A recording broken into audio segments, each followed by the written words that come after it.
La mer est noire. La lune n'est qu'un fin croissant derrière les nuages.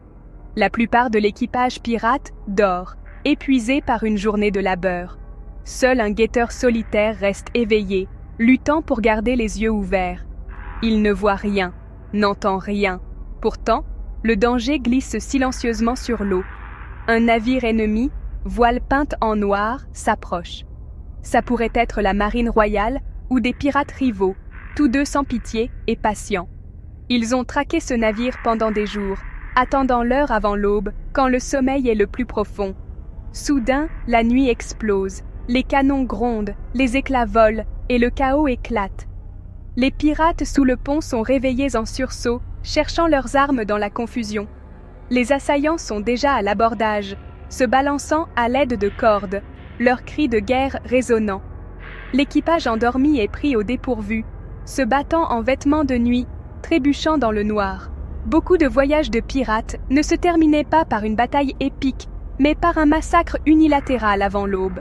Le rêve de trésor s'évanouit en un instant, remplacé par la froide réalité de l'acier et des coups de feu. Pour les pirates, dormir était un pari avec leur vie. L'obscurité qui les cachait pouvait tout aussi bien entraîner leur destruction. Chaque nuit était un test du destin. Se réveiller à une nouvelle aube n'était jamais garanti. La mer était dangereuse, mais le moment le plus périlleux était quand vos yeux étaient fermés. Sur ces eaux, la ligne entre la vie et la mort était aussi mince qu'une ombre. Les pirates apprenaient à dormir légèrement, s'attendant toujours à moitié à la prochaine attaque. La seule certitude était l'incertitude. Dans le monde des pirates, la nuit appartenait aux audacieux et aux chanceux. La survie n'était jamais promise. Les pirates ne craignaient pas seulement les boulets de canon, mais aussi des tueurs invisibles, des maladies comme la fièvre jaune, la variole et la dysenterie. Les quartiers exigus et sales sous le pont étaient des foyers de maladies. Des douzaines de personnes dormaient côte à côte dans des hamacs étouffants, entourés de rats et d'insectes. Une toux ou un repas contaminé pouvait condamner tout l'équipage. Beaucoup de pirates s'endormaient en pleine santé, pour se réveiller avec de la fièvre et de l'agonie, ou ne pas se réveiller du tout. Sans médecin ni médicaments, les malades souffraient et mouraient dans leur hamac. Le navire devenait un cercueil flottant, les gémissements des mourants résonnant dans le noir. Parfois, un navire capturé n'apportait pas de trésor, mais une nouvelle maladie. La promesse de richesse ne signifiait rien alors que les amis mouraient un par un. La plupart des pirates mouraient non pas au combat, mais de fièvre dans une couchette sale. Le tueur invisible était implacable, toujours tapi sous le pont. Chaque nuit, les pirates se demandaient s'ils se réveilleraient de nouveau. La maladie était l'ennemi le plus mortel en haute mer. Le feu, le cauchemar de tout marin. Une seule étincelle pouvait transformer un navire en bois en un enfer en quelques minutes. Les pirates dormant sous le pont étaient de piéger dans un labyrinthe de couloirs étroits, avec peu de voies de sortie. Une lanterne renversée, une étincelle perdue de la cambuse ou un coup de canon pouvaient déclencher le désastre. La nuit, l'équipage se réveillait, non pas à l'odeur de la fumée, mais à une obscurité suffocante. La panique s'installait, alors que les hommes se bousculaient vers la seule sortie étroite, se piétinant dans le désespoir. La fumée les submergeait avant l'arrivée des flammes. Beaucoup suffoquaient, à quelques pas de la sécurité. Le navire devenait un four mortel, leur maison transformée en tombeau. La plupart mouraient de la fumée, pas du feu, les poumons brûlant dans le noir. La peur de brûler vif hantait le sommeil de chaque pirate. Même dans leur couchette, la mort pouvait venir sous forme de feu et de cendres. La sécurité était toujours une illusion en mer. Les permissions à terre dans des ports comme Tortuga signifiaient une célébration déchaînée, mais aussi des risques. Les pirates qui buvaient trop et s'évanouissaient pouvaient se réveiller pour découvrir que leur navire, leur équipage et leurs trésors avaient disparu. Les capitaines n'attendaient personne. Un signal manqué signifiait être laissé pour compte. Seul dans une ville hostile, Le pirate abandonné faisait face à la pauvreté, à l'arrestation ou pire. Sans son équipage, il était une proie facile pour la loi et les rivaux. Une nuit d'ivresse pouvait se terminer à la potence. Même au port, les pirates apprenaient que la discipline était une question de vie ou de mort. Les nuits froides poussaient les pirates à utiliser des braseros à charbon sous le pont pour se réchauffer. Une mauvaise ventilation transformait ces conforts en tueurs silencieux. Le monoxyde de carbone remplissait l'air. Le gaz était invisible, inodore et mortel. Les hommes passaient du sommeil à un coma empoisonné. Des équipages entiers pouvaient périr pendant la nuit, retrouvés morts dans leur hamac au matin. La cause était un mystère pour les survivants, attribué à des malédictions ou à des esprits. Même la chaleur était un pari. Chaque confort comportait un danger caché. La vie de pirate signifiait une vigilance constante, surtout la nuit. Embuscades, maladies, feux, trahisons, poisons et vermines, chaque nuit était une épreuve. Ceux qui survivaient devenaient durs, ingénieux et intrépides. Ils apprenaient à dormir légèrement, la main près d'une arme, les sens toujours en alerte.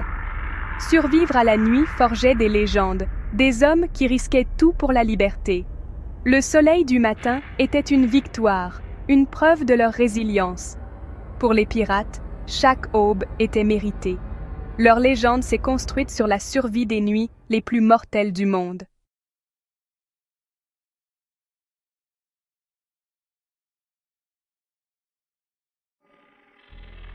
La mer est noire. La lune n'est qu'un fin croissant derrière les nuages. La plupart de l'équipage pirate dort, épuisé par une journée de labeur. Seul un guetteur solitaire reste éveillé, luttant pour garder les yeux ouverts. Il ne voit rien, n'entend rien. Pourtant, le danger glisse silencieusement sur l'eau. Un navire ennemi, voile peinte en noir, s'approche. Ça pourrait être la marine royale ou des pirates rivaux, tous deux sans pitié et patients. Ils ont traqué ce navire pendant des jours, attendant l'heure avant l'aube, quand le sommeil est le plus profond. Soudain, la nuit explose, les canons grondent, les éclats volent et le chaos éclate.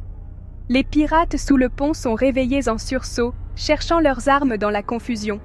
Les assaillants sont déjà à l'abordage, se balançant à l'aide de cordes, leurs cris de guerre résonnant.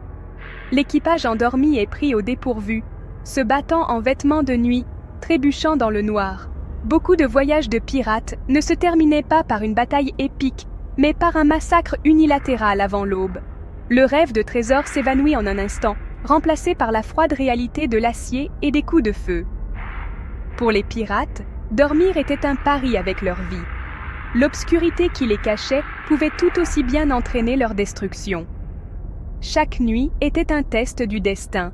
Se réveiller à une nouvelle aube n'était jamais garanti. La mer était dangereuse, mais le moment le plus périlleux était quand vos yeux étaient fermés. Sur ces eaux, la ligne entre la vie et la mort était aussi mince qu'une ombre. Les pirates apprenaient à dormir légèrement, s'attendant toujours à moitié à la prochaine attaque. La seule certitude était l'incertitude. Dans le monde des pirates, la nuit appartenait aux audacieux et aux chanceux. La survie n'était jamais promise.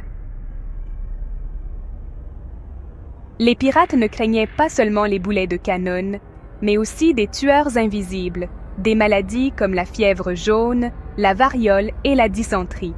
Les quartiers exigus et sales sous le pont étaient des foyers de maladies.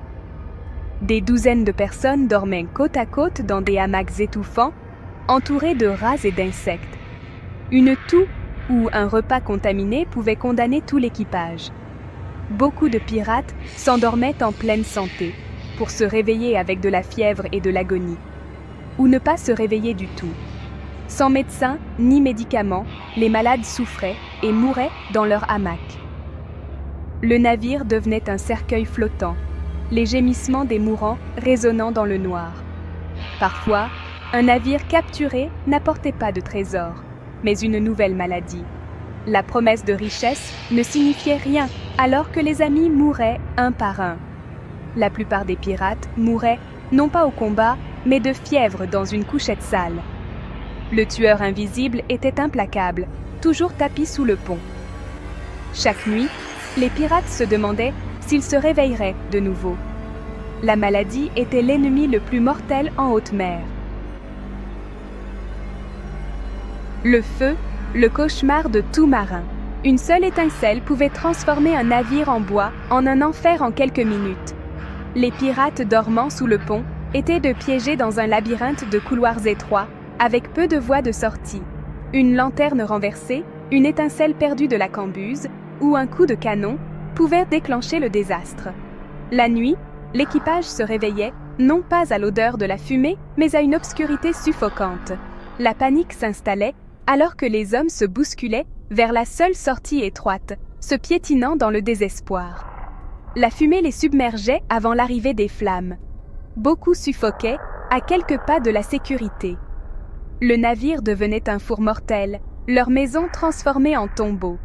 La plupart mouraient de la fumée, pas du feu, les poumons brûlant dans le noir. La peur de brûler vif hantait le sommeil de chaque pirate. Même dans leur couchette, la mort pouvait venir sous forme de feu et de cendres. La sécurité était toujours une illusion en mer. Les permissions à terre dans des ports comme Tortuga signifiaient une célébration déchaînée, mais aussi des risques.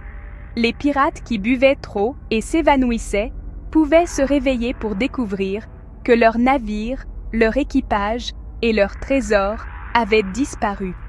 Les capitaines n'attendaient personne. Un signal manqué signifiait être laissé pour compte. Seul dans une ville hostile, le pirate abandonné faisait face à la pauvreté, à l'arrestation ou pire. Sans son équipage, il était une